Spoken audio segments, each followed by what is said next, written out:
Hello everyone, this is Starix, welcoming you today to the Velvet Room. Today's topic is going to be very interesting, but first I must start off with a statement. Disclaimer, these are only my thoughts and should not in any way, shape, or fashion be regarded as the truth. I'm pretty positive that most, if not all, of what I'm going to say will be considered bullshit once the game finally comes out. But I had some thoughts about some elements of the game that I hadn't seen people mention. It could also be that I haven't found people who have mentioned these things, thereby making me a copycat. If that is the case, I'm sorry for copying you. But anyways, let's get to the topic at hand. My thoughts and theories about Persona 5. Now, Persona 5 is the 6th main game in the Persona series, if you don't count spin-offs, and if you count both Persona 2 games as separate games rather than clumping them together. It is now the first game to be released on multiple consoles at once, consoles being PlayStation 3 and PlayStation 4. Now, according to the AtlasTube YouTube channel, the official YouTube channel for Atlas, the first teaser trailer came out on November 24th, 2013, and showed the concept for the game, wanting to be freed from the chains put on you by society. The trailer showed a group of chairs that had shackles on them, along with a quote, "You are slave, want emancipation." Sadly, this alone doesn't tell us much about the characters or even the actual plot. But at this point, we can make the guess that this game was going to do something different due to the main color being red, which is a color usually associated with warning, danger, or used as an edgy color. A year later, on September 1st, 2014, a new trailer came out. This time, we got to see the protagonist, who kinda looks like an anime Harry Potter or the son of Vincent Brooks from Catherine. Like the previous two games, it starts out with him on a train going somewhere, this time into the big city, specifically the Shibuya district of Tokyo. You can tell where he is by the location, which is the Scramble Crossing. In this trailer, nothing really happens until the end, where time seems to stop at the crossing, but the only one moving is the protagonist. In the distance, you can see a blue fiery figure, which is reflected in the protagonist's glasses. I'll get to this fiery thing later, but the trailer still doesn't give us much information other than the fact that the protagonist is, once again, a male high school student going to a school called Shujin. Appropriate for the theme, Shujin can translate to prisoner. Now, on February 5th, 2015, we finally get to see an actual trailer, and holy shit! This trailer was nowhere close to what people were thinking it was going to be. Many people were expecting a repeat of the formula used in Persona 4, a bunch of kids banded together to solve a mystery, much like an episode of Scooby-Doo. But all those thoughts were completely thrown out the proverbial window, thanks to the reveal of this trailer. The new trailer once again showed the protagonist last seen in 2014, but now he's performing heists with at least two others and a strange cat, all the while masquerading as an infamous gentleman thief called the Phantom. Okay, so there's a lot to get out of this trailer, but I'm going to be focusing more on some ideas for certain aspects of the game that can be assumed by screenshots or information that has been released. Shortly after the grand reveal of the trailer, the names of the characters were revealed. A boy who could be the very definition of a delinquent named Ryuji Sakamoto, a girl who may or may not be European named Anne Takamaki, and a strange cat who seems to have a connection with the 7 deadly sins, specifically lust, called Morgana. Now, straight away, I remember thinking, a cat that represents lust? How odd.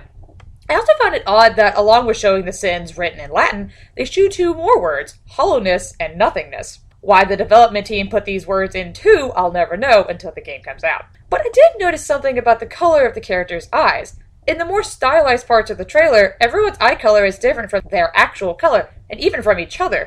At first, I thought it matched the color of their gloves when going on heists. But if that's the case, why were Anne's eyes green instead of pink? I got a possible answer when I was looking up information about the deadly sins on TV tropes, in which I discovered that each sin can be associated with a different color. If we follow the color of the character's eyes, given during the stylized parts of the trailer, and assign a sin to each one, you get this. The Phantom's eyes are red, so his sin would be wrath. Ryuji's eyes are yellow, so his sin would be greed. Anne's eyes were green, so envy would be her sin. And although Morgana's eyes are also red during the stylized parts, her eyes are actually a bright shade of blue, which is represented by lust, which she is supposed to represent. Plus, if you think about the sins currently assigned to the known characters, it makes sense for these sins to be represented by thieves. Thieves would typically be very greedy, be jealous of other people's lives, have a lust for adventure, and on occasion be very wrathful towards other people. On the subject of character representations, the cat Morgana is by far the most suspicious to me. I mean, her name alone signals a big red flag to me that she could very possibly be evil. Supposedly, she was named Morgana after the one from the legends of King Arthur. But how exactly does this make the Persona 5 Morgana evil? Well, the Morgana from King Arthur is stated as being an antagonist, which, in many King Arthur legend stories, tried to hinder or kill King Arthur while seemingly saying that she didn't do anything at all. If this strange and apparently magical cat is very important to the plot, is it possible that this shape-shifting cat is the reason for the events that will happen in the game by being the bad guy who starts it all? Now, on to the next topic. My next question deals with the Phantom's initial persona, Arsene. Since when did he attain Arsene? My guess is during the second teaser trailer released in September of 2014. Remember the fiery figure I mentioned earlier? If you look closely at the reflection in the protagonist's glasses, you can vaguely make out the shape of a humanoid figure that seems to have a tall cylindrical shape for a head and large wings. You know what else has both of these attributes? Arsene. This could be hinting that the protagonist has possibly had his persona for quite some time, therefore making him familiar with the use of persona by the start of the game.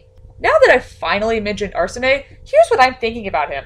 It's quite possible that this persona has, in a sense, taken over the protagonist, therefore turning him into the Phantom Thief. Now, I get that this probably sounds completely outrageous, but at least hear me out. The Persona games are heavily based on the theories of Swiss psychologist Carl Jung, who is considered to be the founder of analytical psychology, which deals heavily in the study of the unconscious mind and the psyche of individuals. The concept of persona and shadows is very much how it's written in Carl Jung's writings, with the exception that shadows are not innately evil, but that's a topic for another day. Now, while playing Persona 4 Golden, you can unlock many episodes that teach you about the basic concepts of Jung's theories. In the 6th episode in particular, it talks about the persona and how it works within a person's unconscious psyche. In short, everyone has masks, so to speak, that they wear when confronting situations throughout life. Each mask, or persona, can be thought of as a different side to your personality. And while having a persona makes engaging in society much easier, it can also present a problem. If a person takes on a role and doesn't learn to differentiate it from their true self, the person, in a sense, can be taken over by the persona, therefore becoming enslaved to the role that they've shackled themselves to. I know I just ranted there, but here's what I'm getting at.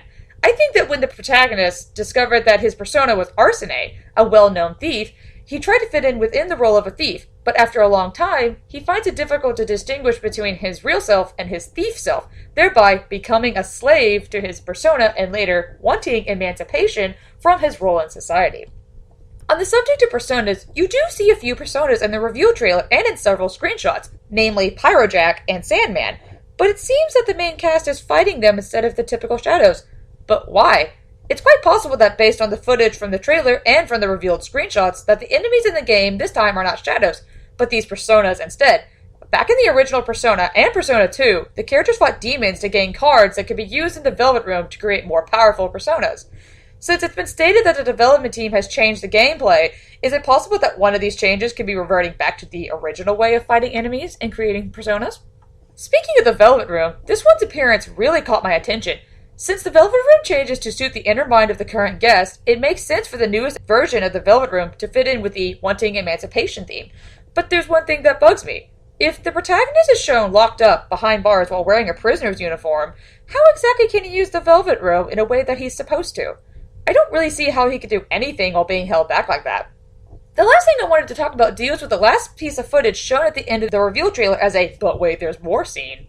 You do see what it appears to be the protagonist, only this time his eyes aren't gray, but are glowing yellow. He also appears to be bleeding from his forehead, which is dripping down around his eyes, yet there's no wound that can be seen. Then blue fire suddenly appears and completely engulfs the protagonist, cutting the scene with a flashing sound effect used when summoning a persona. Now, for me personally, the two biggest questions are the gold eyes and the blue fire. I currently have two theories, both of which explain one thing, but not the other.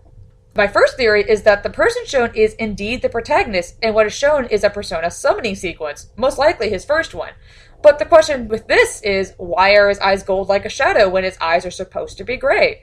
The theory that can answer this is that instead of the person being the protagonist, it is his shadow self. But the question now becomes, is it summoning a persona? And if so, how? Especially since shadows cannot summon a persona. The only exception to this rule is that the shadows in Persona 4 Arena Ultimax, which could summon a persona in battle. Even then, they weren't the shadow selves of the characters. They were created from a melding of normal shadows and melted away once defeated.